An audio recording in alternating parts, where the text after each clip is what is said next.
ხარ თუ არა დაინტერესებული პოლიტიკით. არასდროს არ ყოფილ ვარ და არც ვიქნები.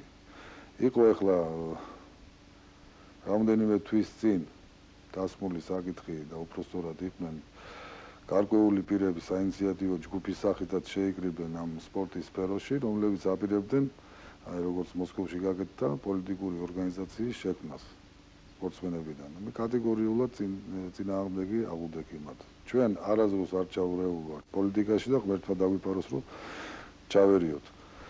ვინაიდან მე ვფიქრობ, რომ კიდე ერთი პოლიტიკური პარტია ეს იქნებოდა რაღაც სამარცხვინო ჩვენი ქვეყნისათვის. ისედაც ისე მრავლად არიან და ისე უაზროდ არიან ეს პოლიტიკური პარტიები, რომ კიდე ერთი უაზრო პოლიტიკური პარტიის ჩამოყალიბება არაფერს სასიკეთოს არ მოუტანდა ჩვენ ქვეყანას. საქართველოში ახალი ერა იწყება. ერა ქართული ოცნების ასრულებისა. ჩვენ ყველამ ქართველებმა ერთად გომით უნდა ავისრულოთ ქართული ოცნება. მადლობა.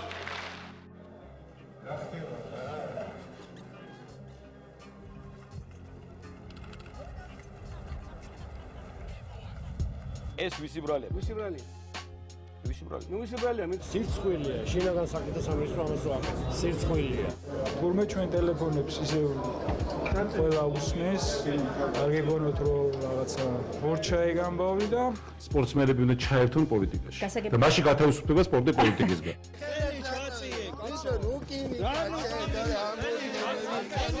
მივიღებ მონაწილეობას არჩევნებში, ვიქნები კანდიდატი და გაძლევთ პირობას, რომ არასდროს არ ვიტყვი აქ საჩამომიყვანოთ.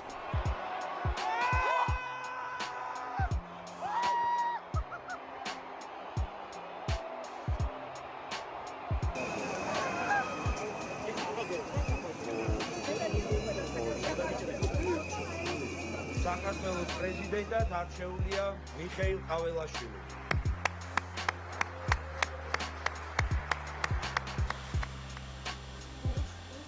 Прошу еще раз, можно поздороваться? Да. Ну так веселее.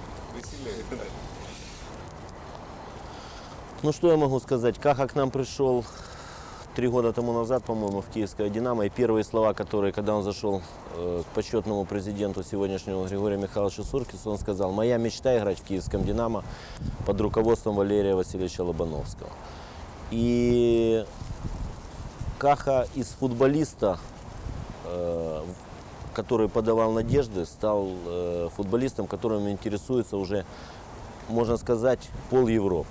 Мы не можем сегодня говорить, что Каладзе, так сказать, 100% игрок, который может называться звездой. Но то, что это на небосклобе футбольном в Европе зажилась звездочка талантливого грузинского легионера, игрока киевского «Динамо», то несомненно. Во всех бывших советских республиках, а сегодня уже в самостоятельных государствах, как и Украина и Грузия, футбол как никогда нужен простым людям, нашим согражданам, болельщикам, для того, чтобы верить и быть оптимистами с точки зрения будущего наших стран. И самое интересное, что я хотел бы подчеркнуть, что наш футбол, киевский я имею в виду, и грузинский, мы всегда дружили. Мы всегда одной упряжкой боролись против московских команд, можно сказать.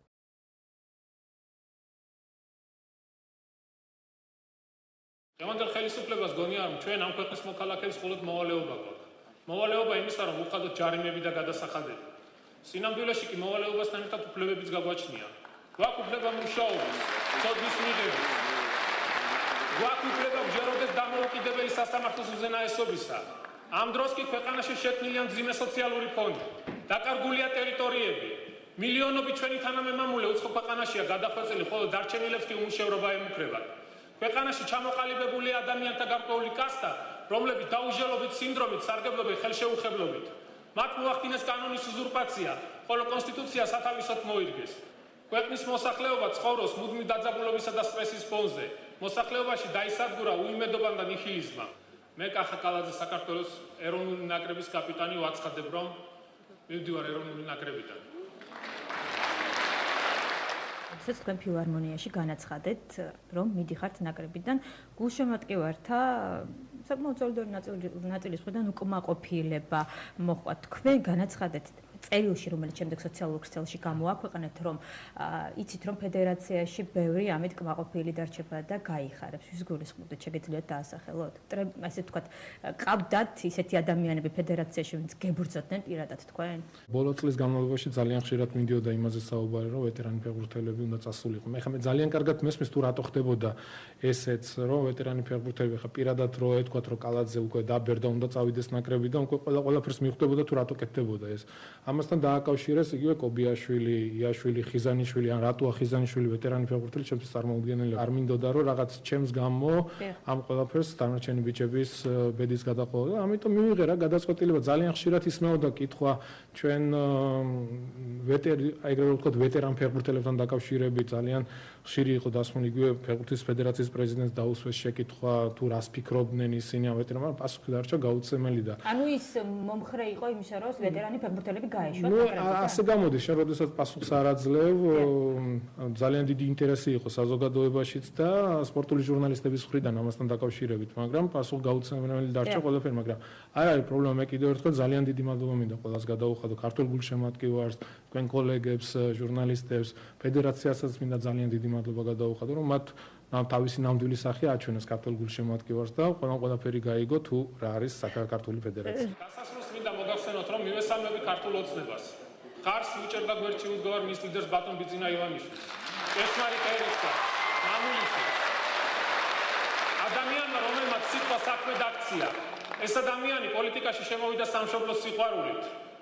ბატონმა ბიძინამ თავისი განვლილი ცხოვრებით ჩვენ ახალგაზრდებს გვიჩვენა გზა თუ როგორი უნდა იყოს პატრიოტი და თავის ქვეყანაზე უზომოდ შეყვარებული ადამიანი. ადამიანს შეიძლება უკანონოდ ჩამოართვა ქართული პასპორტი, მაგრამ სამშობლოს და ხალხის სიყვარულს ვერ ჩამოართვა. ბატონებო და ქალბატონებო, საქართველოში ახალი ერა იწყება. ერა ქართული ოცნების ასრულებისა. ჩვენ ყველამ ქართველებმა ერთად გომით უნდა ავისრულოთ ქართული ოცნება. მადლობა. თქვენი გამოსვლა ფილარმონიაში ერთგვარ პოლიტიკურ განცხადებად შეაფასეს და ჩათვალეს, რომ თქვენ უკვე პოლიტიკაში მოხვედით. თქვენ მოხვედით პოლიტიკაში. უთხრი ხარ რომ დღესდღეობით მე ვარ პოლიტიკოსი, იმიტომ რომ ვარ ფეხბურთით დაკავებული, ეს ჩემი პროფესიაა, პროფესიონალი ფეხბურთელი ვარ და ასე რომ მე ჩემს საქმიანობას ვაგრძელებ. რა ვერ ვიტყვი რომ პოლიტიკაში მოვედი. ეს ვიდრე კონტრაქტი ამოგეწურებათ თქვენს გუნდთან თუ კი, რა თქმა უნდა. ანუ არ გამორიცხავთ რომ შესაძლოა მომავალში პოლიტიკაშიც გიხილოთ, კახი? გვიყვარს ჩვენ ჟურნალისტებს ესეთი ჩაკითხები. აი მოდი ნუ გაუსწრებთ მოვლენებს და ველოდოთ დრო ყველაფერს გვიჩვენებს, ავიღეთ. წინასწარ მიჭირს საუბარი თუ რა იქნება რამდენიმე წლის მერე.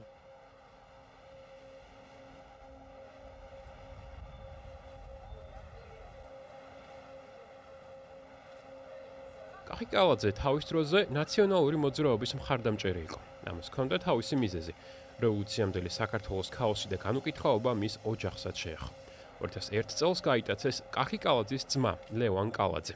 გამოძიება შიხში შევიდა.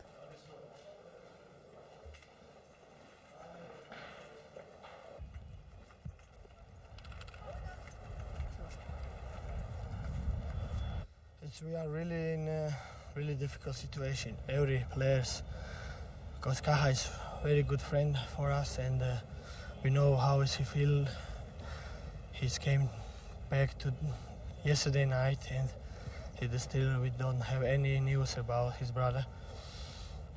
One thing was, we think, maybe it was to cancel the game because nobody want to play this game, Kaha especially, and we are standing behind him.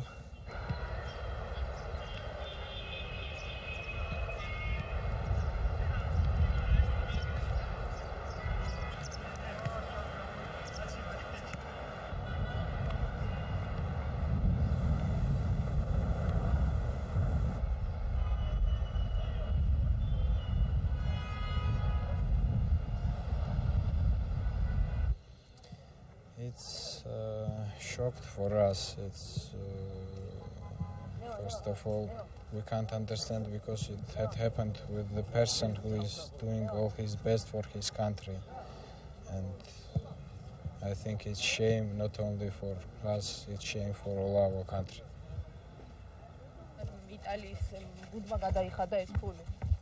ლევან კალაძის მძევლობა ესპანელი ბიზნესმენების არ იყოს საკმაოდ გაჭიანურდა და რატომღაც საზოგადოების ყურადღების მიღმაც დარჩა. ლევან კალაძის გატაცების ფაქტზე საინფორმაციო საშუალებებიც იშვიათად თუ ამახვილებენ ყურადღებას. გასული წლის 23 მაისიდან მოყოლებული, როცა ლევანი ბოროტმოქმედებმა პირდაპირ თბილისის ცენტრიდან გაიტაცეს, მომხდართა დაკავშირებით არც სამართალდამცავების აქტივობა შეიმჩნეოდა. ყოველ შემთხვევაში, ადამიანის გატაცების ამ ფაქტთან დაკავშირებით ახალი დეტალები მათ დღემდე არ გაუხმაურებიათ. ლევან კალაძის შესაძლო ადგილსამყოფელის შესახებ არაფერს ამბობენ შინაგან საქმეთა სამინისტროშიც. ამ უწყების პრესცენტრში განმიმარტეს, რომ რაიმეს თქმა მხოლოდ მინისთან შეთანხმების შემდეგ არის შესაძლებელი. ვინც ის იქნებ რაღაც ახალი დეტალების არსებობაზე მეტყოლებდეს. ასია თუ ისე, ლევან კალაძის ოჯახის წევრებს სამართალდამცავების დაპირებების უკვე აღარ სჯერათ. ლევანის შესახებ მათ თითქმის არაფერი იციან და იმ შემთხვევაში თუ გატაცებულს 1 მაისამდე ვერ გაათავისუფლებენ, საქართველოს მოქალაქეობაზე უარის თქმას გეკმავენ. ამავე მიზეზით საქართველოს მოქალაქეობაზე უარის თქმას აპირებს ლევან კალაძის ძმა კახა კალაძეც. სამართალდამცავების უმოქმედობის შემთხვევაში კახა კალაძე იძულებული გახდება თხოვნით მიმართოს ფიფას, რათა ამ უკანასკნელმა მას საქართველოს ფეხბურთის ნაკრების მაისურის უკრაინულში გაცვლის ნებართვა მისცეს. როგორც ცნობილია, ფიფას რეგლამენტი კრძალავს ფეხბურთელის ამა თუ იმ ქვეყნის ნაკრების შემადგენლობაში გამოსვლას იმ შემთხვევაში, თუ ის დიდი ხნის მანძილზე სხვა ქვეყნის გუნდში თამაშობდა. მილანის ქართველი ლეგიონერი ფიფას გამონაკლისის დაშვების მოთხოვნით მიმართავს და ამით საქართველოში არსებული განუკითხაობის მიმართ პროტესტს გამოხატავს. 23 მაისს კი ლევან კალაძის გატაცებიდან ზუსტად 1 წელი შესრულდება. და თუ მანამდე სამართალდამცავები ლევან კალაძის ტყვეობიდან გათავისუფლებას ვერ მიაღწევენ, კალაძის ოჯახის წევრების პროტესტი საერთაშორისო საზოგადოებას კიდევ ერთხელ შეახსენებს იმ განუკითხაობას, რომელიც საქართველოში სუფევს. ეკა წამალაშვილი, რადიო თავისუფლებისთვის თბილისი. თავიდანვე ძალიან უჭერდი მხარს, როდესაც ბატონი სააკაშვილი და თავისი გუნდი მოვიდა ხელისუფლებაში, მეც ვიყავი იმ ადამიანთაგან, რომ მე ვფიქრობ 90%-ით მოიგეს არჩევნები რა, მთელი საქართველო მხარს უჭერდა ამ ადამიანს და ჰქონდა იმედი იმის, რომ ძალიან ბევრი ცვლილებები იქნებოდა ქვეყანაში. ხა არ მინდა როგორც ჩასაფრებული ადამიანის პოზიციიდან ვისარგებლო, იმიტომ მე ძალიან ხშირად ვაფიქსირებდი ჩემ აზრს იმასთან დაკავშირებით, რაც კარგი კეთდებოდა ქვეყანაში და რაც კარგი გაკეთდა. ამის დამალვაც არ შეიძლება, რა თქმა უნდა, გაკეთდა კარგი რაღაცები, მაგრამ ამასთანავე იყო ძალიან ცუდი რაღაცები, რომელზეც თვალის დახუჭვა არ შეიძლება და უსამართლობის შეგრძნება, მე ვფიქრობ, არა მარტო მე, ძალიან ბევრ ჩვენთან თანამემამულეს აქვს, რა და ეს არის ძალიან ცუდი, როდესაც ქვეყანაში არის უსამართლობა, არის შერჩევითი კანონი. როდესაც ადამიანი აშავებს, ეს ერთს აქვს დაშავების უფლება, მეორე ადამიანს არ აქვს. რა ჩემი აზრით, იქ სადაც თავდება სამართალი, აუცილებლად დიქტატურა იწყება. რა მე ასეთი მიდგომა მაქვს და ასე მიმაჩნია. წარსულსაც უნდა გადავხედოთ და თქვენსა და ხელისუფლებას შორის გაჩენილ ერთგვარ დისტანციაზე უნდა ვისაუბროთ. ფიქრობთ, რომ თქვენსა და ხელისუფლებას შორის დისტანცირება სწორედ თქვენმა ერთმა ფრაზამ გამოიწვია. საუბარია თუ არ ვცდები, საარჩევნო პრეზენტაციის დროს, მიხეილ სააკაშვილის წინასაარჩევნო კამპანიის დროს, როდესაც თქვენ იყავით მის მხარდამჭერთა რიგებში და თქვენ ინგა გრიგოლიას თოქ-შოუში განაცხადეთ და ერთი ფრაზა ახსენეთ გირგვლიანთან დაკავშირებით. ფიქრობთ, რომ ამ კონკრეტულმა ფრაზამ გამოიწვია თქვენსა და ხელისუფლებას შორის დისტანცირება? მე ვფიქრობ, კი ეს იყო წყალგამყოფი, უბრალოდ დასმული კითხვა, ეს იყო ჩვენ შორის წყალგამყოფი, აქედან დაიწყო ჩემს მიმართ შავი პიარის აგორება და ეს წლების მანძილზე გრძელდებოდა რა. ფიქრობთ, რომ დემეტრაძე არის პირდაპირ კავშირში თქვენს პოლიტიკურ შეხედულებასთან, დემეტრაძის დაკავება პირდაპირ კავშირშია თქვენს პოლიტიკურ შეხედულებასთან? გიორგის რაც შეეხება, მინდა ვთქვა, ამას ღიად ვაფიქსირებ ჩემ აზრს, უკვე რამოდენიმე თვეა, გიორგი არის უდანაშაულო ადამიანი, მას არანაირი წვლილი არ მიუძღვის იმ ბრალდებაში, რა ბრალდებაც აქვს აყენებული, არანაირი დანაშაული არ აქვს. რავი, ეხლა ისეთი სულდაბალი ადამიანები არიან, მე არ გამოვრიცხავ იმას, რომ ჩემი პოლიტიკური შეხედულებების გამო დააკავეს გიორგიმ და გიორგი იყო ჩემი უახლოესი მეგობარი, რამ ბავშვობიდან ერთად ვიზრდებოდით, ერთად მოვდივართ ამ ფეხბურთში. არ გამოვრიცხავ რა, უბრალოდ მინდა იცოდეს საზოგადოებამ და ამას კიდევ ერთხელ ხმამაღლა ვამბობ, რომ გიორგი არის უდანაშაულო ადამიანი. არა იმიტომ, რომ ჩემი მეგობარია, უბრალოდ ის რომ დამნაშავე ყოფილიყო, მე ხმას არ ამოვიღებდი, იმიტომ მე მიმაჩნია და ასე ვარ გაზრდილი და მგონია, რომ კანონი ყველასთვის უნდა იყოს ერთი.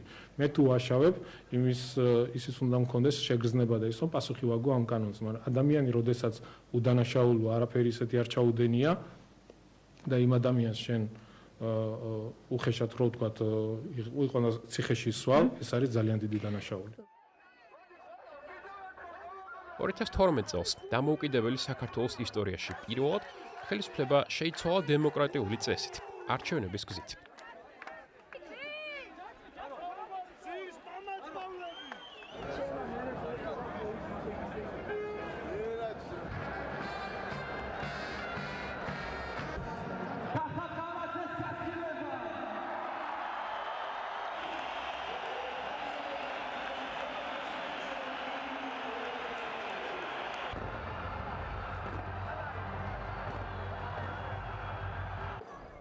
მე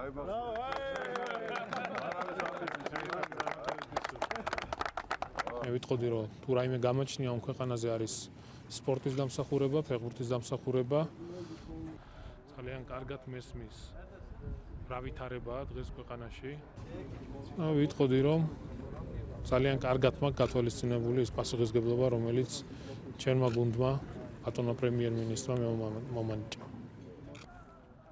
ცვლილებები ნელ-ნელა დაიწყო და მალე ფეხბურთსაც შეეხო. საქართველოს ნაკრების მთავარი მწვრთნელის ხელფას სახელმწიფო აღარ იხდიდა. დავტოვე ყველაფერი, ოჯახი, ფეხბურთი, სახლი, კარი და ჩამოვედით, ხო? ჩამოვედი, ხო? ხო და მაგას გეუნებე. და როგორ მომექცა ქვეყანა? მაგასაც გედმი. კი გაინტერესებს როგორ მომექცა? მე ჩამომიყვანე, იცი როგორ? სახელმწიფო პროგრამით რა. წინამთავრობამ, ხო? რა ვიცი, ამათ გონიათ რომ მე ნაციონალი ვარ. არავითარი კავშირი არ მაქვს არც ნაციონალებთან, არც ოცნებასთან, არც ლეიბორისტებთან და ვაფშე სულ ფეხებზე მკიდია. ყველა იმ რა თქმა უნდა სახელმწიფო პროგრამიდან, ხო? ერთადერთი ტრენერი ვარ მე, რომელზეც ჩემზე უარი თქვის რა. დამაცეს ყველას უხდიან, ხო? ყველა რეგბი, კალათბურთი, რა ვიცი, ჩოგბურთი, ცხენბურთი, წყალბურთი თუ რა ვიცი რა არის, ხო? ეს პოლიტიკურად ზოგადად საქართველოში არის პერიოდი, როცა ჯერ კიდევ არ ვიცით, რამდენად მოტივირებულია ხელისუფლება, რომ ძალაუფლება სრულფასოვნად მიიტაცოს ყველა მიმართულებით. ჯერ კიდევ არის ერთი მხრივ ეჭვები ამის შესახებ, მეორე მხრივ არის იმედები, რომ ის გამოცდილებები, რაც წინა მმართველობის დროს სხვადასხვა სივრცეებმა გამოიარეს, რაღაცნაირად დაბალანსდებოდა მაინც თუ სრულყოფილ დემოკრატიულ დამოუკიდებელ მმართველობის ფორმას არ მიუახლოვდებოდით. მოლოდინი იმისა, რომ ფედერაციების მიტაცების ერთგვარი პრაქტიკა შეიძლებოდა გაგრძელებულიყო რაიმე ფორმით, რაიმე კვაზი ფორმით თუნდაც, ესეთი მძაფრი არ იყო. დამთავრდა ეს სეზონი. საქართველოს საფეხბურთო ნაკრებს არც შედეგი ჰქონდა და არც ხარისხი. კომაგი ცვლილებების მოლოდინში იყო. სხვისი დაწყებული საქმის ჩამთავრება. მე ყველაზე მეტი კითხვა და ყველაზე მეტი პრეტენზია სწორედ მაგ ფედერაციის მიმართ მქონდა. საერთოდ რატომ უნდა ყოფილიყო პირველად კიდევ ერთ აბსერვერში მე მას აქვია სიჭინავს, ხო, მაგრამ აი დუროვის თეატრის ცხოველების თეატრის დირექტორი ცირკში მომუშავეთ. რატო უნდა მოგდომებოდა რომ დაგენიშნა იმაში რა ქვია ჩაგებარებია მისთვის თელი ფეხბურთი სხვაჭა შეიძლება როგორც მენეჯერი არ ყოფილიყო ცუდი მე არ ვიცი მისი ხა შეფასება ესე როგორც ყოველდღიურ რაღაცა იმაში რა ქვია საქმიანობა შეიძლება კარგიც იყო და არ უნდა უკარგავს იმას რა მაგრამ საქართველოსნაირ ქვეყანაში განწირულია ფედერაცია რომელსაც სათავეში უდგას ადამიანი რომელსაც არავინ არ იცნობს საფეხბურთო არსულით. ეს ვისი ბრალია? ვისი ბრალია? ვისი ბრალია? ნუ ვისი ბრალია მე ფედერაციის. ფეხბურთის ფედერაცია. უნდა აიღოს პასუხისგებლობა, უნდა იყოს პასუხისგებელი იმ წარუმატებლობაზე, რაც დღეს ხდება ზოგადად მთლიანად ქართულ ფეხბურთში.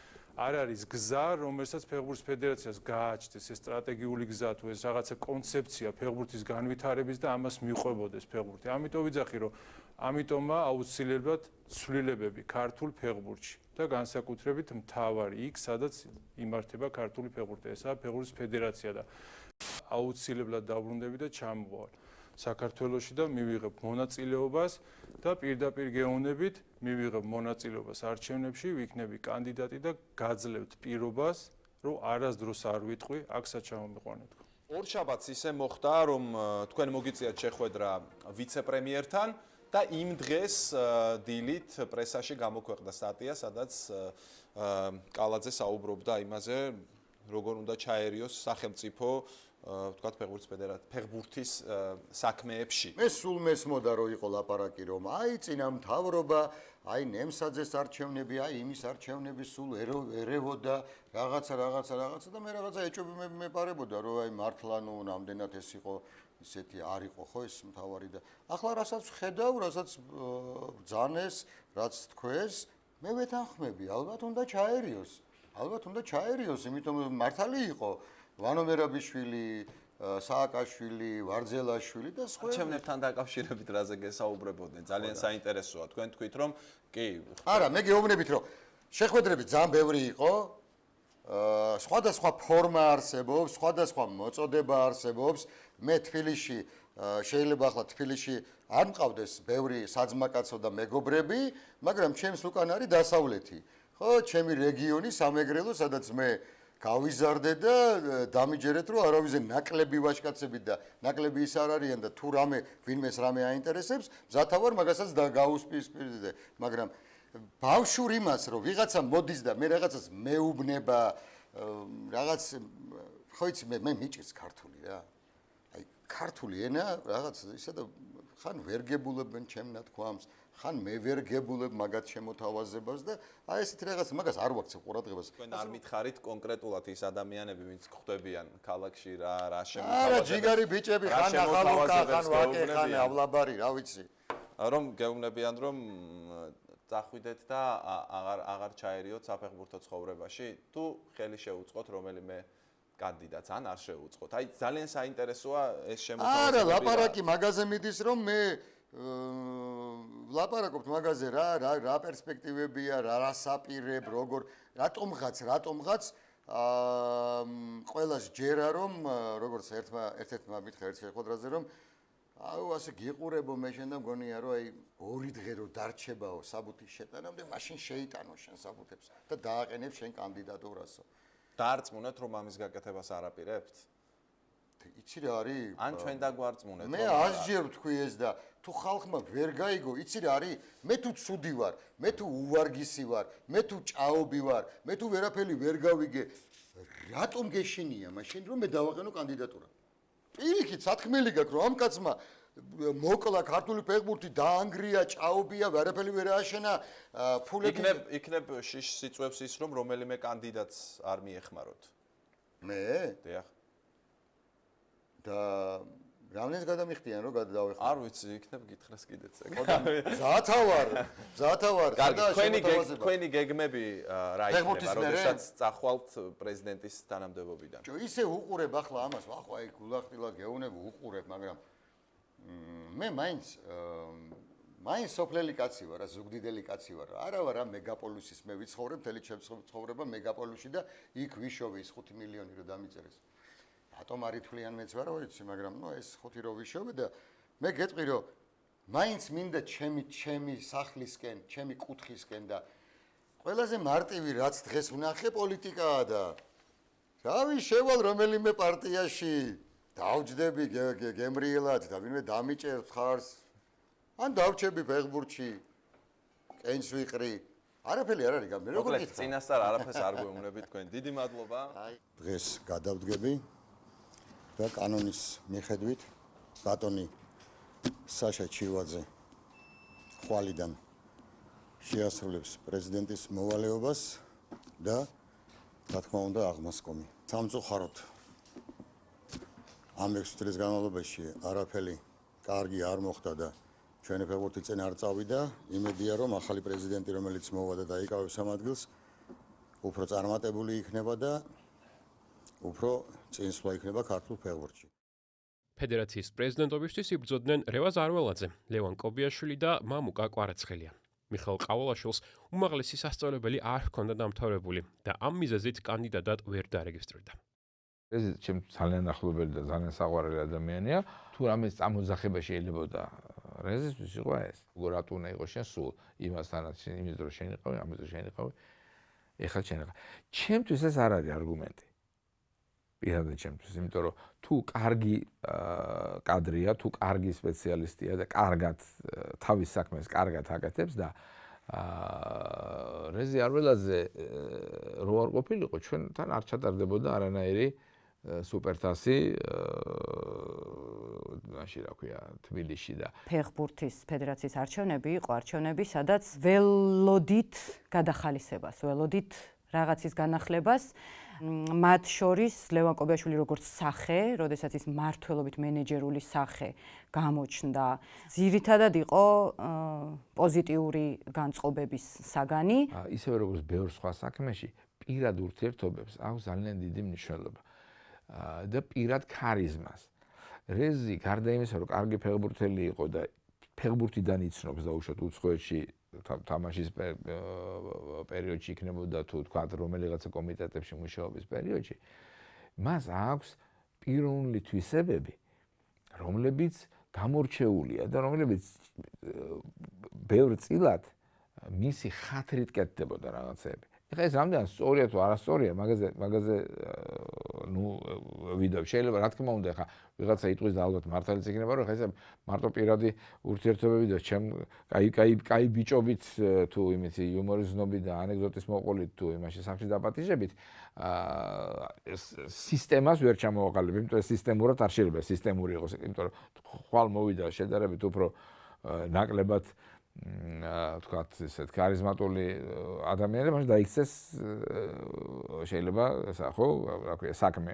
ასე არ შეიძლება. ეს არ არის ის კრიტერიუმები, რითიც უნდა რაზეც უნდა შენდებოდეს დაუშვათ ფედერაცია თუ ნებისმიერი ორგანიზაცია. როდესაც ლევან კობიაშვილი მაშინ მაგალითად დისკუსიაში შედიოდა ხოლმე არველაძესთან, მაგალითად პირობითად, ამ დისკუსიის შინაარსი იყო დატვირთული ესეთი კრიტიკებით, რომლებიც შეეხებოდა სისტემას, სისტემურ ცვლილებას და არა მაგალითისთვის რაიმე კონკრეტულ პროგრამულ ნიუანსებზე იქ მსჯელობას. და სისტემასთან დაპირისპირება თავისთავად მიუხედავად იმისა, რომ კონკრეტული თვალსაჩინოები შეიძლება მართლა არ არსებობდა ამ პერიოდისთვის, კონკრეტულად პარტიისა და ლევან კობიაშვილის თანამშრომლობისა, აი ამ ბრძოლის ტიპი მიუთითებდა იმაზე, რომ ლევან კობიაშვილი რაღაცა უფრო დიდი საწინააღმდეგოდ გამოდიოდა, ვიდრე ეს იყო უბრალოდ მისი კონკურენტი საპრეზიდენტო არჩევნებში. აქედან გამომდინარე, ამას შეიძლებოდა უფრო გაეჩინა იმის შეგრძნება, რომ ლევან კობიაშვილი სისტემაში იბრძოდა, პარტიულში, პოლიტიკურში, არა მხოლოდ საფეხბურთოში, ყოველ შემთხვევაში. როგორც ახალი ამბების გამოშვებაშიც ვახსენეთ, დღეს 11 საათისთვის დანიშნული საარჩევნო ყრილობა საქართველოს ფეხბურთის ფედერაციაში ჯერაც არ დაწყებულა. 35-მა დელეგატმა ხმათა უბრალო უმრავლესობით უნდა გადაწყვიტოს, ვინ უხელმძღვანელებს ქართულ ფეხბურთს მომავალი 4 წლის განმავლობაში. რევაზ არველაძე, ლევან კობიაშვილი თუ მამუკა კვარაცხელია. თუმცა დელეგატების ნაწილმა პროტესტის ნიშნად არ გაიარა რეგისტრაცია და ამის გამო ვერ მოხერხდა ყრილობის დროულად გახსნა. პროტესტი კი უკავშირდება არჩევნებამდე რამდენიმე საათით ადრე ყრილობის დელეგატის გეგა გობეჯიშვილის დაკავებას ნარკოტიკების მოხმარების ბრალდებით. დაკავებები გავს ნაციონალური მოძრაობის ოპონენტების ჩამოშორების მცდელობას, როგორც იყო 10 წლის მანძილზე და ჩვენ ეს ყველამ კარგად გავიარეთ. პირველი 3 წელი ნაციონალური მოძრაობაც ვითომ დემოკრატიობანას თამაშობდა და მე კი ვნახეთ რაც მივიღეთ. ფეხბურთის ფედერაცია არის ცალკე სუბიექტი და აქ არანაირი სახელმწიფოს ჩარევა არ შეიძლება ამ სუბიექტის არჩევნებში და ნათლად ჩანს, რომ დელეგატი არის დაჭერილი გუშინ, არის აყვანილი ადმინისტრაციული ჯარიმა შეეძლოთ გამოეშვათ სახლში და სხვა დროს დაენიშნათ სასამართლოს. ეს უკვე ზეწოლაა პირდაპირ დელეგატის დაკავება. არჩევნები იმას ადასტურებს, რომ ფეხბურთის ფედერაციაში იმხელა ინტერესია, რომ სახელმწიფო ვერთმობს ამ ინტერესს. ეს არის დაუშვათ ჩვენ ძალიან გაბრაზებული, გამოველი სერიოზულად გაბრაზებული ხელისუფლებაზე. გამოკრებად ფედერაციას არასდროს საშუალებას თვითონ მიიღოს გადაწყვეტილება. ეს არის ნაციონალური მოძრაობის ერთ-ერთი კოპირება. თავიდანვე უნდა გამოეშვათ. არ შეიძლება ამდენი ხანი დაკავება.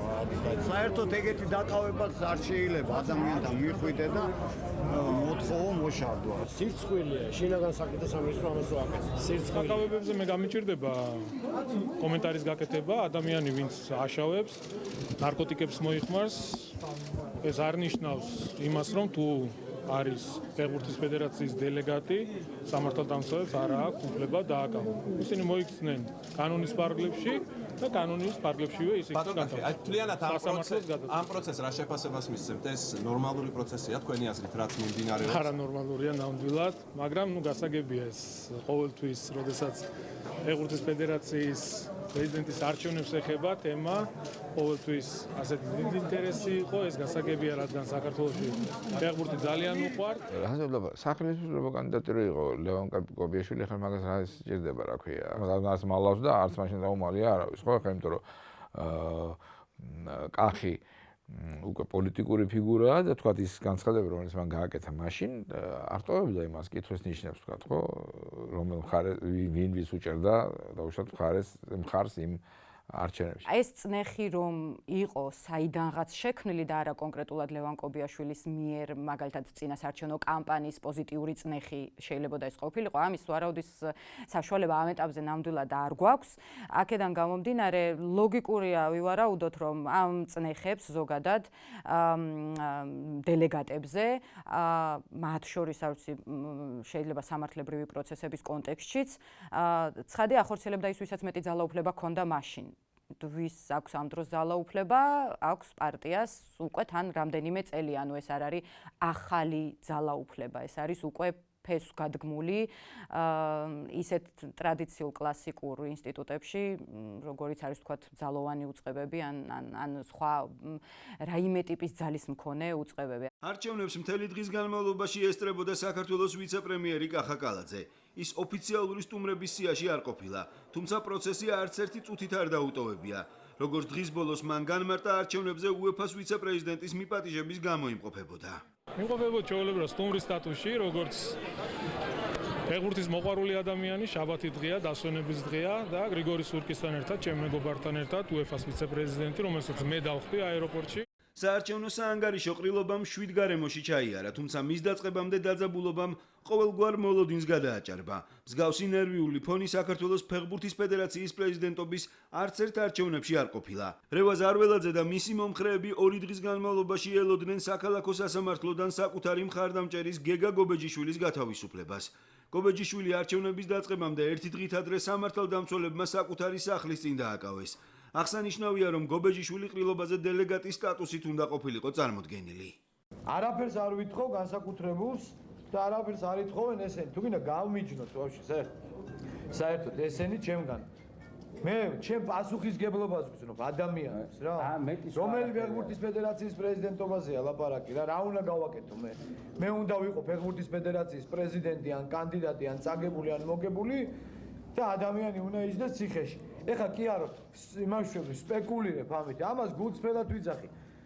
თუ წავაგებ ამ არჩევნებს, წაგებული იქნება. თუ მოვიგებ ამ არჩევნებს, მოგებული იქნება, მაგრამ ხე ის კაცი, რომ ზის იმაში, რა ქვია, ციხეში, მე უკავშირებ ამას ჩემ ამ დღევანდელ მდგომარეობას და ამ პასუხისგებლობას. ულტიმატუმებს არ ვაყენებთ, მაგრამ ყოველ შემთხვევაში ამის წინაპირობა არის, რომ ადამიანი, რომელმაც გამოთქვა სურვილი მიიღო მონაწილეობა არჩევნებში და ყრილობაზე, ის კაცი გუშინ დააკავეს და დღეს არის სასამართლო, მაგრამ რატომღაც იწელება და არის მე ვსაუბრობ ყველას აი აქ მჯდომი ვინც იყო ამ ოთახში, ვეტერანების სახელითაც ნებისმიერი აქ ვინც ზის და ვინც არის, ეს არის მიუღებელი არჩევნებია. ვინც გინდა იმან მოიგოს, კიდევ ვიმეორებ, არა აქვს მაგას მნიშვნელობა. პირველად ჩემს აი ამ ყოფაში 55 წლის კაციო ესეთი ვითარება მე არ გამიგია. პირველ რიგში ის ადამიანი გამოუშვან და მისი სურვილია მოვა თუ არ მოვა, აი აქ უნდა მოვიდეს და მერე უნდა ჩატარდეს არჩევნები. არველაძე და მისი მომხრეები დელეგატის გათავისუფლებას მოითხოვდნენ, ლევან კობიაშვილი კი ყრილობის დაწყებას. კობიაშვილის განცხადებით ქორუმი შემდგარი იყო. რეგისტრაცია 18 დელეგატს ჰქონდა გავლილი, თუმცა აქედან ერთი არველაძის მომხრეთა შორის იმყოფებოდა. ფაქტობრივად 3 საათია ელოდება საზოგადოება, ადამიანები ქუჩაში აქ, პატივისცენ, გამოვიდნენ, რაც უნდათ ის დააფიქსირო.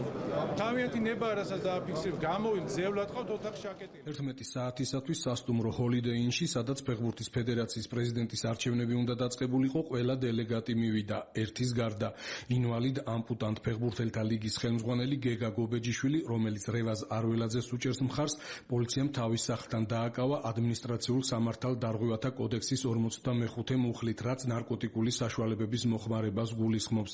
პრეზიდენტობის კანდიდატის რევაზ არველაძის ძმამ და საფეხბურთო სკოლების ასოციაციის პრეზიდენტმა არჩილ არველაძემ შეკითხვას, თუ რას უკავშირებს გობეჯიშვილის დაკავებას არჩევნების დაწყებამდე რამდენიმე საათით ადრე, ასე უპასუხა. აი, ალბათ სირიის ომთან დაკავშირებული რაღაცა მე მგონია აქვს. სხვა რას დაუკავშირებს.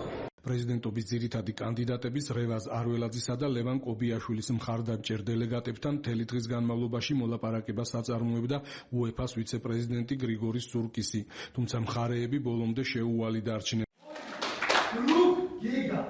Который я 4 раза сделал ему тест, я не идиот, что ли, его взяли. Он за меня сегодня сидит в тюрьме. Его жена и его маленький мальчик пишут на Фейсбуке посты, что Резо Арвеладзе, если ты человек и мужчина, не сдавайся. И пускай мой отец сидит в тюрьме. Вот я это вам сейчас говорю. Чему ты это? Нет, я свою позицию говорю. Я хочу сказать вам свою позицию. Я начал свою речь, потому я хочу подчеркнуть мое уважение. И то, что если у меня что-то не получится, я буду канать на себя. Если УЕФА будет меня не любить, если ФИФА будет не признавать, все, что здесь будет, я абсолютно с вами согласен, что это будет на моей совести. Вы меня понимаете, как человек? Понимаете, что я, извините, хотел на лапочке сейчас, что мне скажет, допустим, там, Джером Фард, если этот человек мне скажет, что ты негодяй, я за тебя сидел в тюрьме, я тебе сказал, что не сдавайся, а ты сейчас... Я не понимаю, в чем ты сдаешься. Нет, я не понимаю. Дайте мне дополнить. Я голоса не считаю. То, что вы нам предлагаете, это голос. Это голос. Я голоса не считаю. Отпустите. Григорий Михайлович. Подожди, Григорий Михайлович. Отпускай этого человека. На замену мы договорились. То, что Конгресс проголосует насчет этих двух голосов. Тайным голосованием. Согласен. Проиграю, встану.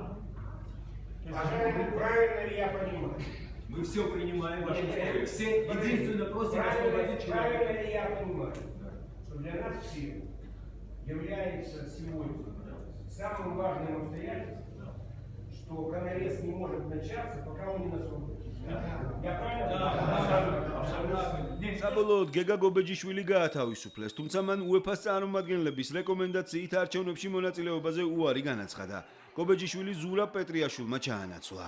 Ზუსტად ვიცი, ეს რაღაცა ამ საბაბით ადამიანს რო აკავებენ, ასე თუ ისე რაღაც კუდეი მოყვება. რა მე მოვედი ჩემი პოზიცია დავაფიქსირე, თქვი რომ ისე რეზის უჭერ ხმას, ეხლა ვიცით ჩაანაცვლოს ეს UEFA-ს დელეგატი. მოკლედ ჩემ ხმას ჩაანაცვლებს, დიდი იმედი მაქვს რომ რეზის ხარდამჭერი იქნება. შეგავა მოხდა ჩვეულებრივად ჩემ სადარბაზოში, როდესაც მოვდიოდი ჰოლიდეიში დასარჩენად, იმიტომ რომ ზუსტად ვიცოდი რომ მეორე დღეს დილით იყო ეს დაგეგმილი. თურმე ჩვენ ტელეფონებს ისე ყველა უსმენს, არ გეგონოთ რომ რაღაცა ბორჩაი გამბავლი და ერთი კვირა ტელეფონი მქონდა ორივე ნომერი გამორთული და სახლიდან არ გავსულარ, რომ პირდაპირ მოვსულიყავი არჩევნებზე და აი ეს რაღაცა ყველაფერი ამეცილებინა. ანუ ისე მოხდა რომ მაინც ახალმა ტექნოლოგიებმა ის ეკნეს რომ მაინც ესე მოხდა. რევაზ არველაძეს ჩემთვის ის უპირატესობა აქვს, რომ ეს არის ჩემთვის კარგად მომზადებული კაცი ამ საქმისთვის, პრეზიდენტობისთვის. ის არის თანამშრომლობაზე ორიენტირებული პიროვნება.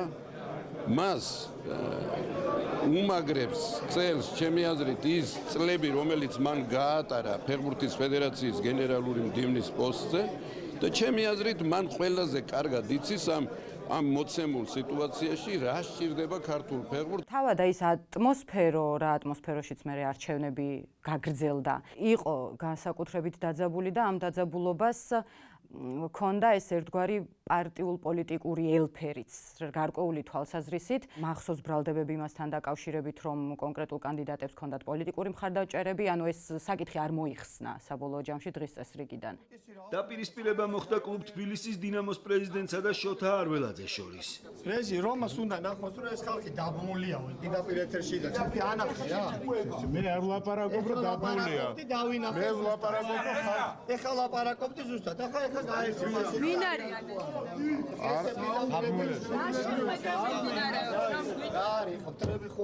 არა, საუბრობენ და იმედია გამოვლენ. ხო და დაბმულები არიან? არ მithქვია დაბმული არიან. აბა რა თქვა ახლა? არიან ჩაკეტილი მეთქი ასე ლაპარაკობენ. იქ მიდის საუბარი და მითხრეს ძალიან მალე დავამთავრებ. როგორც ხედავთ, არსებობს საკითხები. საბოლოოდ 8 საათიანი დაგვიანების შემდეგ საარჩევნო საანგარიშო ყრილობა დაიწყო. ყრილობა ფეხბურთის ფედერაციის პრეზიდენტობის მოვალეობის შემსრულებელმა ალექსანდრე ჩივაძემ გახსნა. შემდეგ კი დელეგატებს სიტყვით UEFA-ს ვიცე-პრეზიდენტმა გრიგორი სულკისმა მიმართა. კიდევ ერთხელ დავწმუნდი, როგორ უყვართ საქართველოში ფეხბურთი. მთელი დღის განმავლობაში მიმდინარეობდა მოლაპარაკებები ორივე მხარესთან. საბოლოოდ სიტუაცია განიმუხტა. ყრილობა დაწყებულია, მე დიდი იმედები მაქვს. გავითვალისწინებთ UEFA-ს რეკომენდაციებს, დავიცავთ არსებულ წესდებას და საბოლოო ჯამში ავირჩევთ ღირსეულ კანდიდატს. ყველაფერი კარგად დამთავრდა და ყველანი მზად ვართ, რომ დაიწყოთ მუშაობა. დიდი ინტერესი გამოიწვია ფეხბურთის ფედერაციის აღმასრულებელი კომიტეტის მიერ მიღებულმა გადაწყვეტილებამ. აღმასკომმა გურიისა და რაჭა-ლეჩხუმის ფედერაციების პრეზიდენტებს დელეგატების სტატუსი მიანიჭა. ყრილობაზე UEFA-ს რეკომენდაციით აღნიშნული საკითხი კიდევ ერთხელ განიხილეს. უნდა აღედგინა თუ არა ხმები რაჭა-ლეჩხუმ, ქვემო სვანეთისა და გურიის ფედერაციებისთვის. ორივე რეგიონალური ფედერაცია არველაძის მხარდამჭერი იყო. კენჭისყრის შედეგად დელეგატების რაოდენობა 35-დან 33-მდე შემცირდა. ცხადი გახდა, რომ საპრეზიდენტო არჩევნებს ლევან კობიაშვილი მოიგებდა. რევაზ არველაძემ მიიღო 15 ხმა, ლევან კობიაშვილმა 18. კონკურენტს გამარჯობა რევაზ არველაძემ პირველივე წუთს მიულოცა.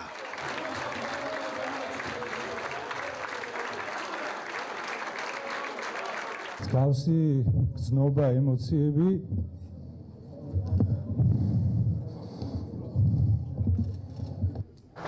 გასაგებია. კიდევ ერთხელ ულოცავთ. რაღაც განსაკუთრებული მოხდა და ვიცი თუ რამხელა პასუხისგებლობაა. ასე მარტივი არ არის, არის ძალიან დიდი ნდობა. პირველ რიგში ამ ადამიანების, ვინც გვერდში მედგა მთელი ამ ხნის განმავლობაში, გულშემატკივრების ძალიან დიდი პასუხისგებლობაა ჩემთვის და რავი, მე ბედნიერი ვარ, მიხარია, ეს არ არის მარტო ჩემი გამარჯვება, ეს არის მე დარწმუნებული ვარ ქართული ფეხბურთის გამარჯვება. მე მინდა რომ წარმატებები უსურო ქართულ ფეხბურთს მომავალი 4 წლის განმავლობაში და აბსოლუტურად გულწრფელად, ლაშკაცურად, კაცურად მოულოცო ლევან კობიაშვილს ეს გამარჯვება და მინდა იმაზე მეტი შეძლოს, რაც შეძლეს მისმა წინამორბედებმა და რაც შეძლო ფედერაციამ ბოლო წლების განმავლობაში. მილოცვები კობიაშვილმა UEFA-ს ვიცე-პრეზიდენტისგან და ყრილობის დელეგატებისგანაც მიიღო. Слёзы взрослого мужчины. სრემლების სისუსტეს არ ნიშნავს, დარწმუნებული ვარ ლევან კობიაშვილი ღირსეული პრეზიდენტი იქნება. ულოცავ მას ამ აღიარებას და დარწმუნებული ვარ, რომ ის ყველაფერს გააკეთებს იმისთვის, რომ ქართული ფეხბურთი განვითარების ახალ საფეხურზე აიყვანოს. არჩევნება შემიძლია თამამად განვაცხადო, რომ დემოკრატიულად ჩაიარა. მხარეები ტოლერანტულად იქცეოდნენ. კიდევ ერთხელ ვაფიქსირებ ჩემს პატივისცემას სხვა კანდიდატებისადმი და კიდევ ერთხელ ულოცავ ლევანს გამარჯვებას. არჩევნების დასრულების შემდეგ ლევან კობიაშვილი საკუთარ მხარდამჭერებს შეხვდა. გულშემატკივრებმა მას ემოციური შეხვედრა მოუწყვეს. ასევე ემოციებით გააცილეს საკუთარმა მხარდამჭერებმა რევაზ არველაძე. რაც მე ვერ მოვახერხე ფეხბურთში, ჩემი შვილი გააკეთებს იმას. ნებისმიერი არჩევნების დროს ნებისმიერ შემეგულისხმო პოლიტიკურსაც და არაპოლიტიკურსაც და ვთქვათ არა მარტო საფეხბურთოს სახელოვნებო ყველგან არის არჩევნები და ყველა არჩევნებზე ჩვენი იმედები სამწუხაროდ რჩება იმედებად. იყო დარღვევები, იყო, ჩემი აზრით იყო. გამოჩნდა დაფიქსირდა არა. ესე ყოველ შემთხვევაში იმ მასშტაბით რომ მოიცა ეს არალეგიტიმურია ეს არჩევნები, ასეთ არ ყოფილა. ასეთი დასკვნა არ ყოფილა. შეიძლება შტაბეჭერება თქვენ, მე ან ვიღაცა ასეთი შექმნოდა, ან არ შექმნოდა. ეს უკვე პოზიციაზეა დამოკიდებული, იმიტომ რომ ისიც უნდა გავიცნობ, რომ ყველა ადამიანი არის რაღაც ინდივიდუალურად განწყობილი, თქვათ, და სუბიექტური, ხო? მე ხარ როცა უჭერ ხარს რეზის, ყველანაირი პატარა გადაცდომაც კი მოწინააღმდეგის თვალში მხდება და პირიქით თვალს ხუჭავ იმაზე თუ ჩემიანი აკეთებს ზუსტად იგივეს, ხო? ეს ჩვეულებრივი ამბავი ადამიანურია თქვენ. ქრონოლოგიაზე ზუსტი შეგრძნებები არ მაქვს. ქრონოლოგიაზე იმასთან დაკავშირებით ჯერ პარტია დაეხმარა ლევან კობიაშვილს და კობიაშვილმა თავი მოვალედ ჩათვალა, რომ რაიმე მიეცა შემდეგ უკვე არჩევნებში, თუნდაც თავისი სახე მაგალითად და თავისი ფიგურა პარტიისთვის, თუ ეს იყო თავდაპირველივე შეთანხმება. 2011 წელს კახი კალაძეს მიაჩნდა, რომ ფეხბურთი უნდა გათავისუფლებულიყო გავლენებისგან. მწერალმა ბასა ჯანიკაშვილმა კი გამოთქვა მოსაზრება, რომელიც დღემდე წინააღმდეგობრივად მიიჩნევა საზოგადოებაში. კი ბატონო, ალბათ ქართული ფეხბურთიც ისევე როგორც სხვა სფეროები უნდა გათავისუფლდეს პოლიტიკისგან და პოლიტიკოსების ჩარევისგან მითახვებით. რა თქმა უნდა, ეს ყველაფერი პოლიტიზირებულია და რაც შეიძლება მალე უნდა მოხდეს. კი ბატონო, მე ხო მაჩქარებენ. არა უნდა გაჩქარებ. კახის აქვს კიდევ ერთი ეთერი. მე პირიქით ვიტყოდი, რომ პირიქით ქართველი სპორტსმენები უნდა ჩაერთონ პოლიტიკაში. და მაშინ გათავისუფლდება სპორტი პოლიტიკისგან.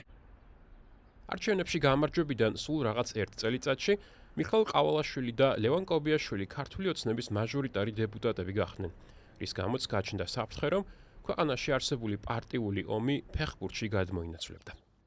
ფეხბურთის ფედერაცია, როგორც ასეთი, მაშინაც კი როცა თავად ფეხბურთი წარუმატებელია, ყოველთვის სტრატეგიულად მნიშვნელოვანი წერტილია ნებისმიერი მმართველი ძალისთვის, რომ მან ამ ინსტიტუტის გავლით სხვადასხვა ტიპის სოციალური გარანტიები ან საზოგადოებრივი გარანტიები მიიღოს. ეს არის ზოგადი ლოგიკა ამ ეტაპზე ჩვენი პოლიტიკური კულტურა როგორც მუშაობს. მე ნაკლებად მჯერა იმის, რომ ლევან კობიაშვილმა საკუთარი ნებით გაწირა საკუთარი იმიჯი როგორც ასეთი, იმიტომ რომ მას შემდეგ რაც ის გახდა დეპუტატი, არა ფედერაციის პრეზიდენტი, არამედ ცოტა მოგვიანები დეპუტატი, ძალიან ბევრი სახის კრიტიკას იღებს. ზოგჯერ ცინიზმის სახით, ზოგჯერ აგრესიის სახით, ზოგჯერ უბრალოდ ჯანსაღი კრიტიკის სახით. და აქედან გამომდინარე ეს დარწმუნებული ვარო არ არის ადვილი ადამიანისთვის, რომელიც დეკადის წინ მაგალითად ერის საყვარელი სპორტული ფიგურა იყო. კობიაშვილი ამ შემთხვევაში არის დეპუტატი და თქვათ პარტიის წარმომადგენელი. ეს იცი რა ну ამის მაგალითებიც სადღაც შეიძლება მოიძებნოს, მაგრამ რო გითხრათ როგორც წესი თქვათ ასე ხდება ცივილიზებულ სამყაროში, არა.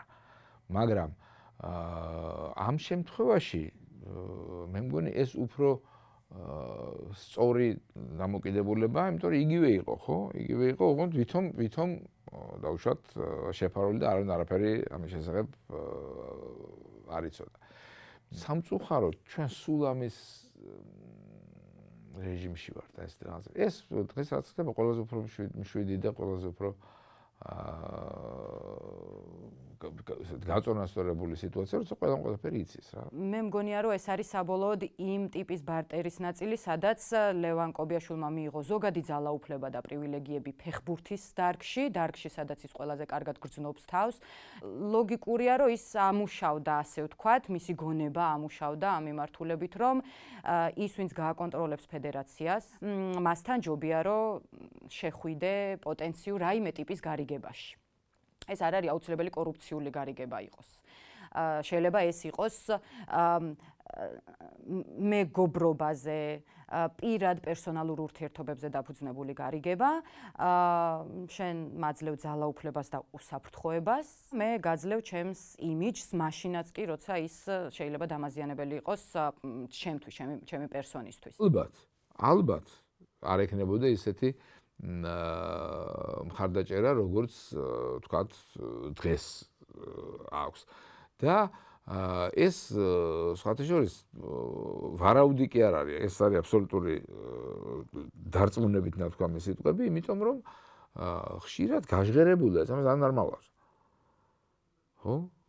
ძალიან ხშირად ამბობენ, რომ იცი რა, კი, თქვენ გინდათ, რომ ჩვენ ეს რაღაცა მაშინ აგერ არის ჩვენი კანდიდატი და ჩვენ მას, რა თქმა უნდა, დაუჭერთ. ღიად ლაპარაკობენ. საქართველოში დღეს ეს დიდი ხანია უკვე ეს ტენდენცია არ არის გუშინდელი დაწყებული. ეს დიდი ხანია ასეა. ჩემი კანდიდატია, მე ვეხმარება. არ არის ჩემი კანდიდატი, მე ვტოვებ მას, მასე რა ქვია, მშიერ, ასე მასე რა ქვია. 2018 წელს სტარტი აიღო ერთა ლიგამ და საქართველოს ნაკრებს მიეცა შანსი ისტორიაში პირველად გასულიყო ევროპის ჩემპიონატზე. პანდემიის გამო საპლეიოფო თამაშები ორჯერ გადაიდო. საბოლოოდ მატჩების ჩატარების თარიღი 2020 წლის საპარლამენტო არჩევნებს დაემთხვა. ნახევარფინალი 8 ოქტომბერს ჩაინიშნა, ფინალი კი 12 ნოემბერს. ამ მატჩებს შორის 31 ოქტომბერს მოსახლეობა არჩევნებზე უნდა წასულიყო. ესკოს ეზოში მიმდებარე ტერიტორია საპოლიციო ლენტით შემოსაზღვრეს. აქცია თავდაპირველად რუსთაველის პარტიული ბრძოლა ჯერ კიდევ ნახევარფინალამდე გაჩაღდა. ეროვნული ნაკრების ყოფილი წევრები სხვადასხვა პოლიტიკურ ბანაკებში აღმოჩნდნენ. ოქტომბრის დასაწყისში საქართველოს ბელარუსი დაამარცხა და ფინალში გავიდა. ოქტომბრის ბოლოს ჩატარდა არჩევნები, რომლის შედეგები ოპოზიციამ არ აღიარა და კარანტინში გასული პარტიები გარეთ გამოვიდნენ ხმების დასაცავად.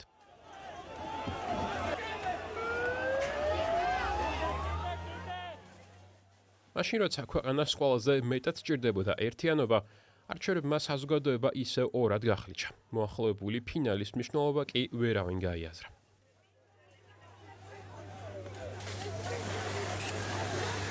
არ შენელდება, არ შეჩერდება, არ შენელდება და რუსთაველის გამზირზე 6 საათზე ვიკრიბებით საკოორდინაციო საბჭომ მაყურებელი სტადიონზე არ დაუშვა. ხალხი დადიოდა კაზინოებში, პარკებში, აქციებზე, პარტიულ შეკრებებზე. ხელისუფლების წევრები იხდიდნენ ხალხმრავალ ქორწილებსა და დაბადების დღეებს. მაგრამ როცა ქვეყანას დასჭირდა, სტადიონი ცარიელი დარჩა.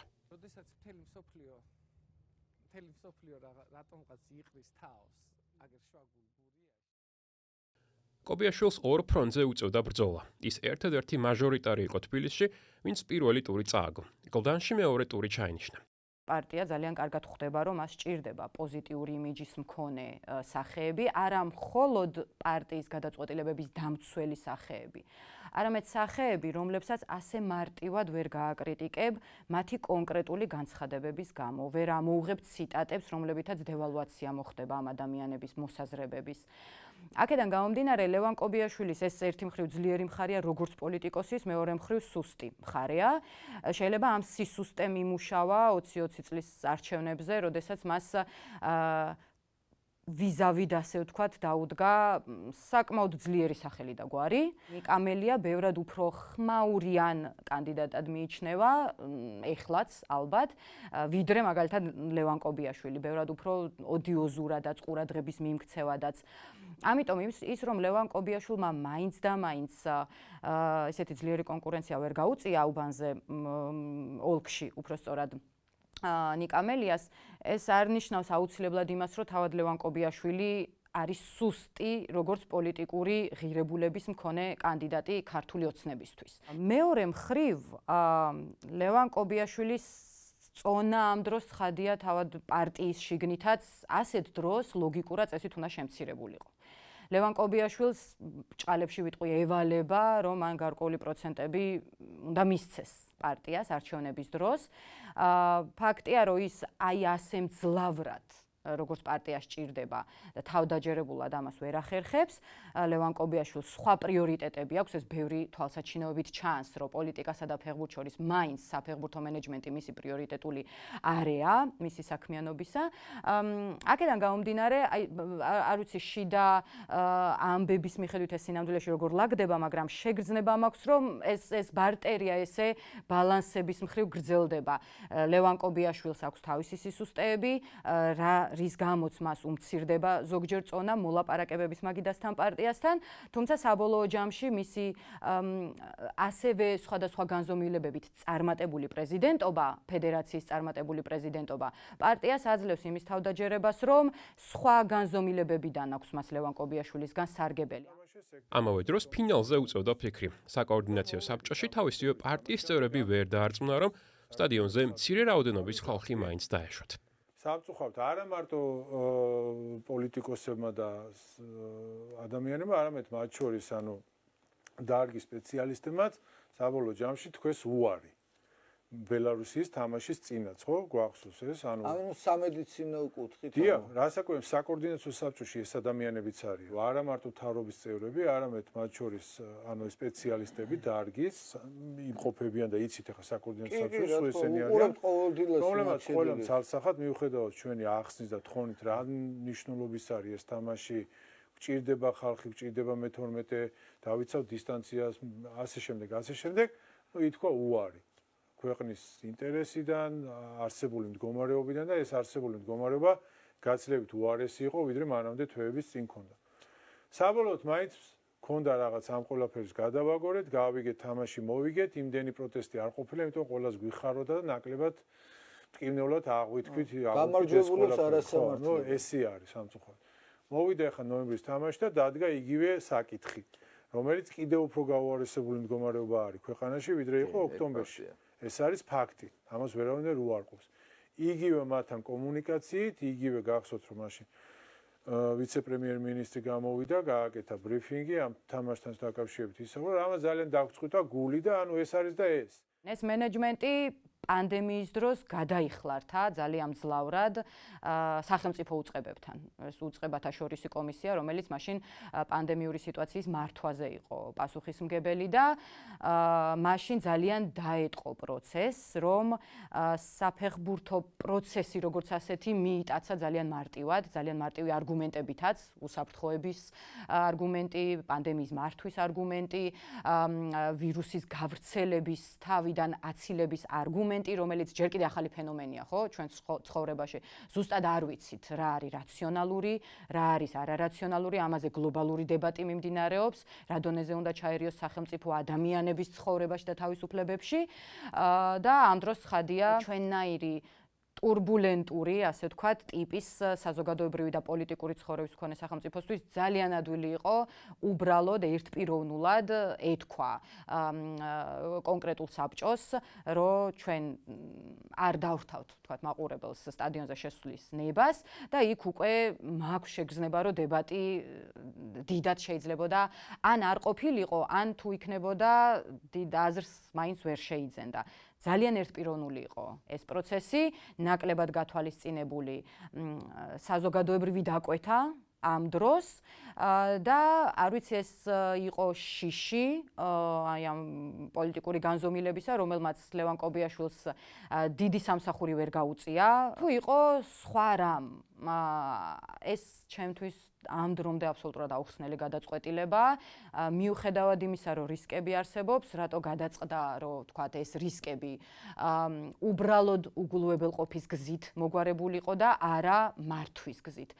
ამ ნაწილში ლევან კობიაშვილმა ან არაჩვენა თავისი ავტორიტეტის ის ღირებულება, რომელიც შეიძლება მას ჰქონდეს ახლა პარტიაში, ან შეიძლება არც ჰქონდეს. ხელი ჩაწიე, კაცო, ნუ კინი,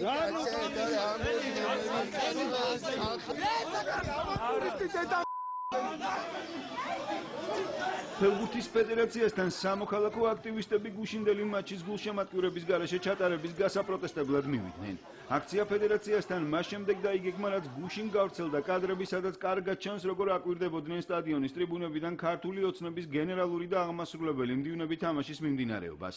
სიტუაცია მას შემდეგ დაიძაბა, რაც სამოქალაქო აქტივისტებმა ფეხბურთის ფედერაციის კანცელარიაში ჩაფუშული ბურთის, წითელი ბარათის და ჯორჯ ორუელის სატირული ალეგორიის საბჭოთა ტოტალიტარიზმზე ცხოველების ფერმის დატოვება გადაწყვიტეს.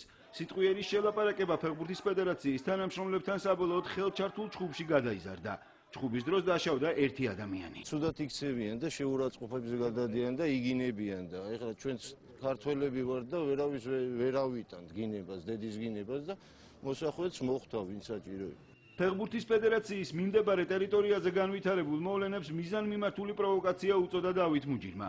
ფედერაციის გენერალური მდივანი ამბობს, რომ აქციაზე შეკრებილებს არავითარი საერთო აქვთ ქართული ფეხბურთის გულშემატკივრებთან. არც ერთი მათგანი, რომელიც აქ იმყოფებოდა, არ ვთვლიმე მათ, რომ ქართული ფეხბურთის გულშემატკივრებანი არიან პროვოკატორთა ჯგუფი, რომლებიც მოუხმედებენ არა სახელმწიფოებრივად, არა პატრიოტულად, არა ადამიანურად.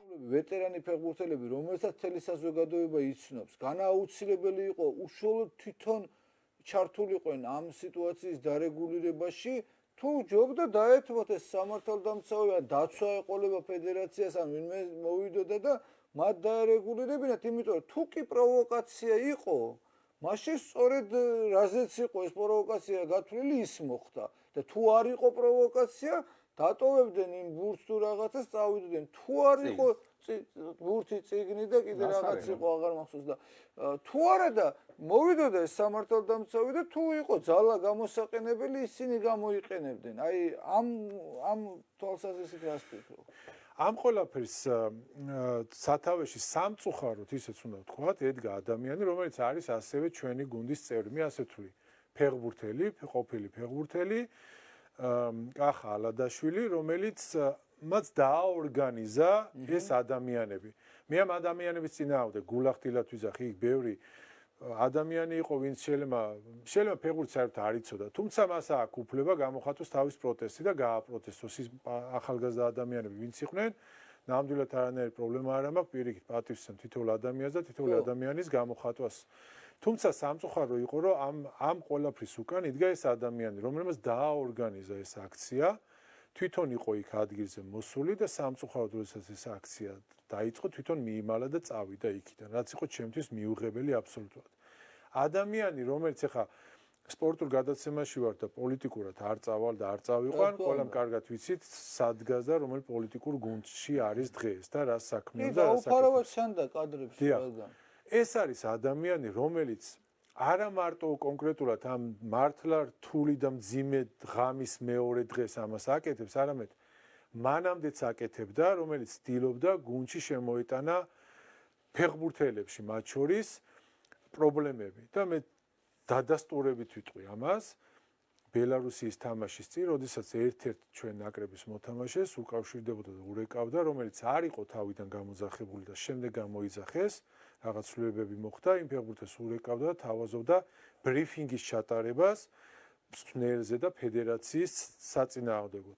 ეს იყო ჩემთვის ძალიან მტკივნეული. ამას პირველად ვიძახი აქ. ეს ადამიანი იყო ზუსტად, რომელიც არა მარტო ამ აქციით ცდილობდა რაღაც ზიანი მოეყენებინა ჩვენი გუნდისთვის და ზოგადად ფეხბურთისთვის, არამედ მანამდეც ჰქონდა ეცდელებები, რაც არის სამწუხარო. ხანძარი ნიკამელიას საარჩევნო ოფისში გამთენიისას გაჩნდა გლდანში ოპოზიციის ლიდერის სამუშაო სივრცე განადგურებულია დამწვარი ავეჯი და ტექნიკა თითხოველები. ფეხბურთის ფედერაციასთან გამართული აქციიდან მეოთხე დღეს გლდანში ნიკამელიას შტაბს ცეცხლი გაუჩნდა. ჩამტრეული იყო მინები. სავარაუდოდ აალებადი ნივთიერება შენობაში სწორედ ფანჯრებიდან შეაგდეს. გამოძიებას ხვისი ნივთის დაზიანების მუხლით მიმდინარეობს. ჩამტრეული იყო შუშები, ორი დიდი ქვა ეგდო და შიგნით იდო პლასმასის ორი ბოთლი, ბენზინით იყო სავარაუდოდ ეს ბოთლები. აი ამ გადმოსახედა რაც გვაქვს ხა, ხო? როგორ ფიქრობ, ორ ფრონტზე ანუ ფედერაციაში, ანუ სპორტში და პოლიტიკაში. რამდენად სწორია და ვთქვათ ხომ არ მოაყო ფეხბურთს ხომ არ მოაყალდა ხო არ აყლა ჩვენ უფრო ფეხბურთის გულშემატკივრები ვართ გულწრფელად ვამბობ მეც ჯერ ერთი პირველი ორი არა სამი მაქვს ანუ UEFA-ს კომიტეტის ფეხბურთში ეს ფეხბურთში და იმაზე არ გვაქვს რასაკვირველია მოდით ასე ვთქვათ გულახდილად ვიძახი ოღონდ მართლა და მესმის რომ ეს ადამიანებს განსაკუთრებით უჩნდებათ ხოლმე როდესაც წარმომადგენლობის ფონზე განსაკუთრებით თუმცა შენ უფრო ფეხბურთისთვის მინდი ხარ გაიგე ამიტომ ნამდვილად მეც მინდა და ესეც არის გარწმუნდა უბრალოდ მეც დავსვავ კითხვას აი უბრალოდ დავსვავ კითხვას თუ შეგიძლიათ მითხრათ რა ნაწილში ვაკლივარ ფეხბურთს სად არ ვარ ანუ სადაკლია ჩემი თავი ფეხბურთს აი რა ნაწილში აი რას ვერ ვაკეთებ, რაშიც მაგალითად ის რომ პარლამენტის წევრი ვარ, ან მაჟორიტარი ვარ კონკრეტულ რაიონში მიშლის ხელს. მოე საარჩევნო ბატალიები იყო თან ძიმე რაიონი იყო, დაპირისპირება იყო, აქ თამაშები წინ იყო. კი, ეს სიტყვიერად შეგვიძლია თქვა, თუმცა კიდევ ერთხელ ეგ ბაგო დაასაკლებ, ეხო არ ვიცი. მეწმუნდა არ ვიცი განში ბოლოს. არა, მე არ ვწხოვრობ, განში ამიტომ მე ვერ გეტყვი მაგას. ფეხბურთიდან გამხდინარი საუბრობ და მაგიტომ ფეხბურთს არა, მე ხო მე იმას გეკითხებ ორ ფრონტს გულისხმობ. ლევან კობიაშვილის ეს ორი სტატუსი ერთი მხრივ საფეხბურთო სივრცის მენეჯმენტი და მეორე მხრივ პოლიტიკოსის სტატუსი ორივე შემთხვევაში ურთიერთშემზღუდველია, ეს ლოგიკურადაც ასეა, ყოველთვის ასე იქნება. დარწმუნებული ვარ, მიუხედავად იმისა, რომ თავად ის ხშირად ამის საწინააღმდეგოს გვიმტკიცებს ხოლმე ერთმანეთს ხელს არ უშლის ეს ორი თანამდებობა მისი აზრით. აი ამ კონკრეტულ შემთხვევაში, როდესაც არსებობდა დისკუსია თავად ლევან კობიაშვილსა და უწყებათა შორის საბჭოს შორის, ამ დებატში ძალიან დიდი ალბათობით რაღაც ეტაპზეც კი ლევან კობიაშვილი აუცილებლად შეეწინააღმდეგებოდა საკუთარ თავს. შეეწინააღმდეგებოდა საკუთარ რომელიმე პოზიციას. აი აქ ამ ინტერესების ერთმანეთთან გადაკვეთა თუ წინააღმდეგობაში მოსვლა ნებისმიერ შემთხვევაში ლოგიკურიც არის, რომ იქნებოდა სახეზე, იქნებოდა იმ მაგიდაზე, სადაც ეს დებატი მიმდინარეობდა. რა სტატუსით შევიდა საბოლოო ჯამში დებატში ლევან კობიაშვილი როგორც პოლიტიკოსი და დეპუტატი, რომელიც ქართულ ოცნებას წარმოადგენს და შესაბამისად კავშირშია პოლიტიკურად უწყებათა შორის საბჭოსთანაც, თუ ლევან კობიაშვილი როგორც ფედერაციის პრეზიდენტი, რომელმაც წესით ასეთ დროს უნდა დაივიწყოს დეპუტატის სტატუსი იმისთვის, რომ გაბედულად, ძლიერი არგუმენტებით, თავდაუზოგავად შევიდეს ასე დისკუსიაში თავისივე პარტიის წევრებთან, თავისივე კოლეგებთან. გონია, რომ ეს ნაწილი ლევან კობიაშვილის ალბათ საფეხბურთო მენეჯმენტის ბიოგრაფიაში იქნება ერთ-ერთი ყველაზე კონტროვერსული ნაწილი, როცა წლების მერე გავიხსენებთ მის მოღვაწეობას ალბათ. 2022 წელს რუსეთი უკრაინაში შეიჭრა, რასაც FIFA-ს მხრიდან სანქციები მოყვა. ქართულმა ფეხბურთელებმა რუსულ კლუბებთან კონტრაქტის გაწყვეტის უფლება მიიღეს. ასე აღმოჩნდეს ახალი სამყარო, რომელმაც მათი და ქვეყნის ბედი რადიკალურად შეცვალა. ლევან კობიაშვილს 2019 წლის მსგავსად არც 2023 წელს ყოლია კონკურენტი. ის მესამევადით აირჩიეს ფეხბურთის ფედერაციის პრეზიდენტად. ლევან კობიაშვილმა და საქართველოს ნაკრებმა 2024 წელს მეორე შანსი მიიღეს. ამჯერად ნევროლოგის საბაბი არ ჰქონია. თამაშის გადადება აღარ გამხდარა საჭირო. საპლეიოფო მატჩები მარტში ჩატარდა. არჩევნები კი ისევ შემოდგომისთვის ჩაინიშნა.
ვიხლეთ ერთიანი და ბედნიერი ქვეყანა, თუმცა სიხარულმა სულ რამდენიმე დღეს გასტანა.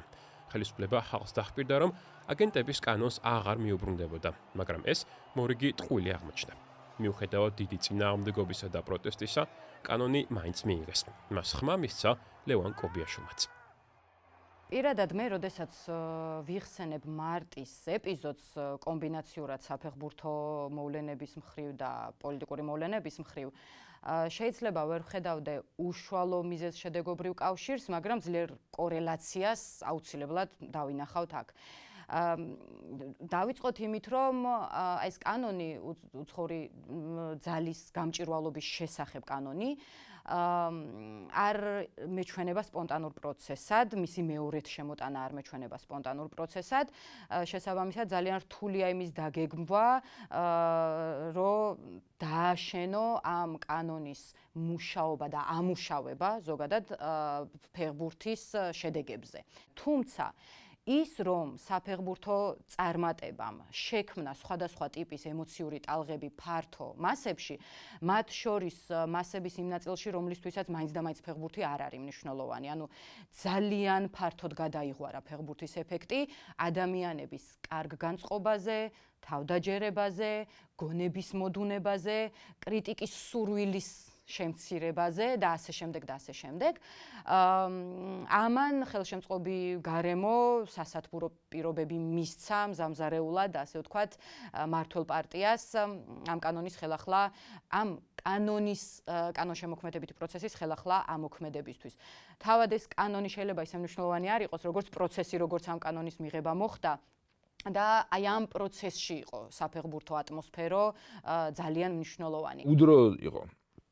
მე დღემდე ვერ ვხვდები თუ ამაში ეს არ არის ვიღაცის დაწერილი სცენარი, რატო უნდა მოსვლოდა აზრად ვინმეს, სწორედ იმ პერიოდში, როცა ასეთი გაერთიანებული იყო ერი და ბერი და უშუალოდ იმ გამარჯვებით და აი ამ ვოიაჟისთვის გამზადებული, რომელიც საბოლოო ჯამში მაინც შედგა და იქაზე აერთიანა კიდე ხალხი, ცოტა ხნით მართალია, მაგრამ მაინც იმ ერთ თვით ხო, მაშინ რა გერმანიის ქალაქებში რაც ვნახე მე მსგავსი არაფერი მინახავს არასოდეს ასეთი ერთიანობა ხალხის.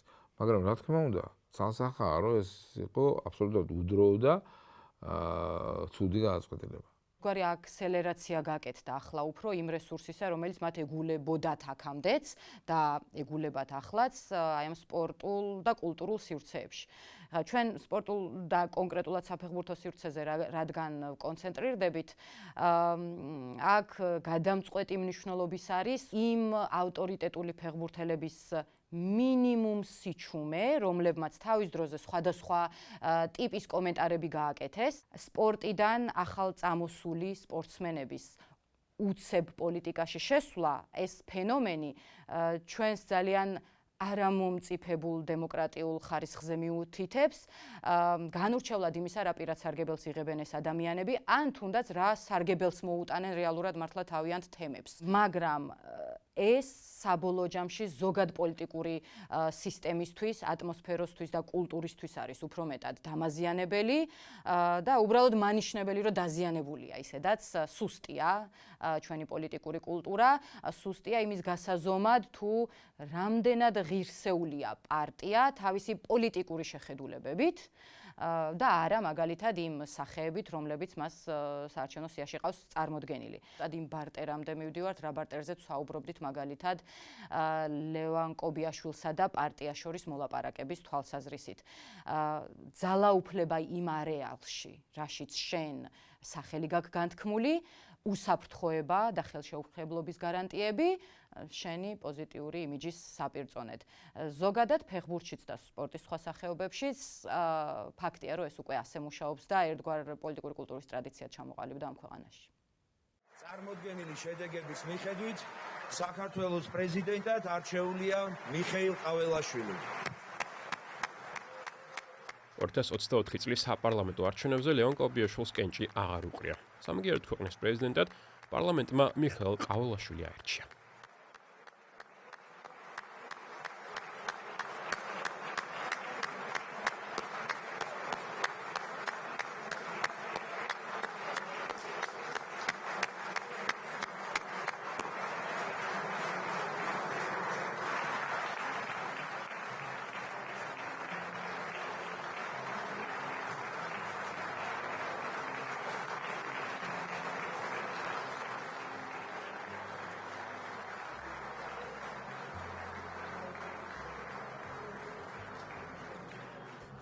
Zawsze trwa blisko was, blisko gdzieś, widzę misji zamknięto, to tu was wyjaśniają, am liderowi ustawę załóżmy, ხოდის ვიხდი.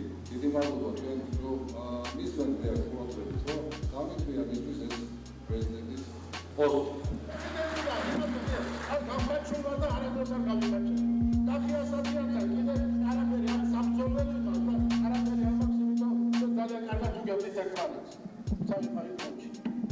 აი ეს არის ჩემი. ფეხბურთი არა ვიეს მაგარი საქართველოს აი როგორი არჩევნები უნდა ჩატარდეს. მე მიულოცავ ჩემ ვერავს ამ ღირსეულ გამარჯვებას და ყველანი ვინც კანდიდატები ვიყავით მე ბატონ რამაძის ბატონ ილიას და ყველანი ვიქცევთ ახალად მოსულები გავუდგეთ გოჩი ვერავის და ერთ უბრალოდ შევიკრა და გავაკეთეთ ეროვნული საბჭო.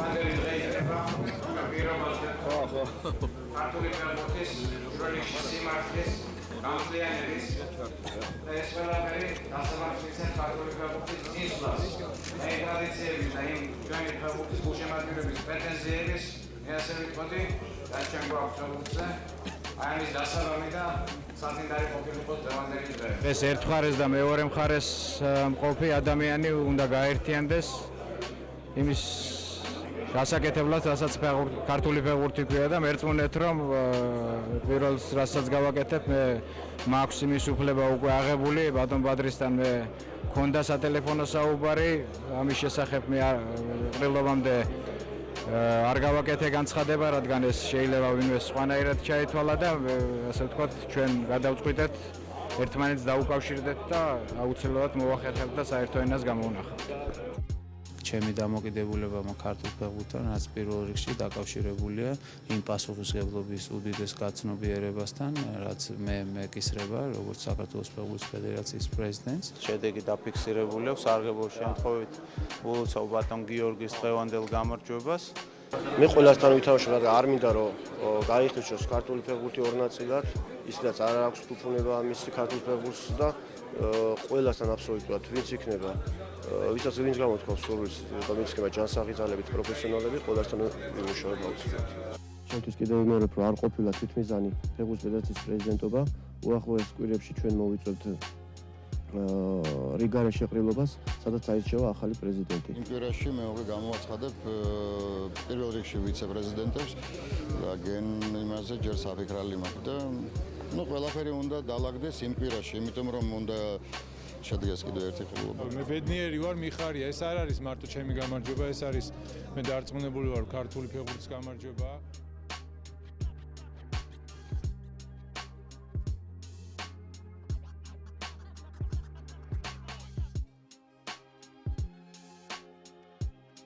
მადლობთ რომ ბოლომდე გვიყურეთ, ეს იყო ჩვენი დოკუმენტური ფილმების მორიგი სერია. გამოიწერეთ ჩვენი არხი და ნახეთ სხვა ეპიზოდები ჩვენს პლეილისტში.